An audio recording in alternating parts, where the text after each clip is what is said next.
You eat healthy 6 days a week, but every weekend you can't help it. You have that slice of pizza, the burger, some fries, maybe a drink here and there. I'm Dr. Anika Goyal, Chief Consultant Dermatologist and Hair Transplant Surgeon at Soul Derma Clinic, New Delhi. Today, I'll tell you all about foods that are triggering your acne and just about the foods you can incorporate into your daily life that will help improve your skin as well as the acne. One of the most common types of foods that will trigger your acne is high glycemic index foods. Now, what this means is these are foods that will spike your sugars, spike your insulin, and then further lead to a stimulation of sebum or oil in the skin and clogging of the pores, inflammation, and acne.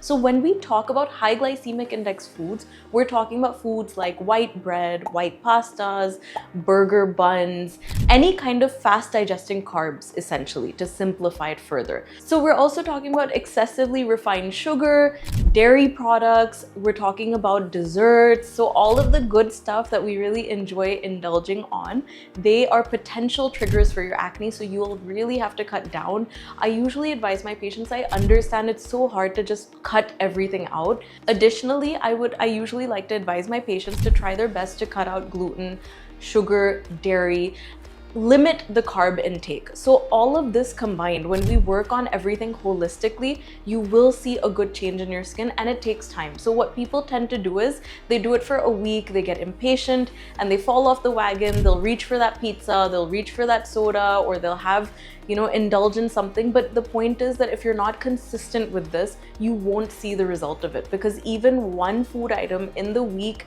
that will suddenly again spike your sugar, spike the insulin, will lead to the whole cycle happening again. So we need to suppress everything and then gradually introduce foods here and there. I do understand as a doctor, we can't tell a patient to just cut everything out. It's not always possible. There are social situations. There are many situations in which we can't completely avoid various foods, but you need to make that effort to be consistent, cut things out, and then gradually introduce them wherever required.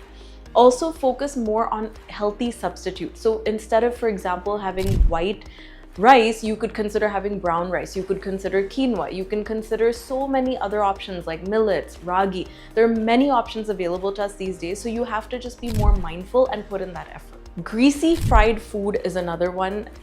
A lot of times we don't even realize things being made at home could potentially be greasy and fried as well. So we have to be very mindful of that, because that can again spike up the sebum production and then aggravate the acne.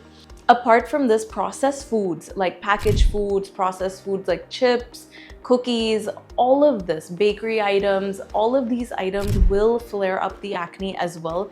And even though the portion size may be less, but the calories tend to be a lot. So we do need to be mindful. So if you're someone suffering from acne, I know we look for acne specific diets, but it's not just about being acne specific. These are lifestyle changes that you should be inculcating. So even if you don't have acne, there's no harm in following these tips and tricks to improve your skin and your overall health. Foods that you should be focused on. So look at your food groups. Try to incorporate healthy fats, some nuts, some seeds, walnuts, pumpkin seeds, flax seeds. These are amazing. Almonds.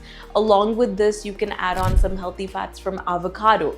You could potentially add some, like I mentioned before, ragi, millet, quinoa. These are great foods. They'll help your digestion as well, and they will add nutritional benefit to your life.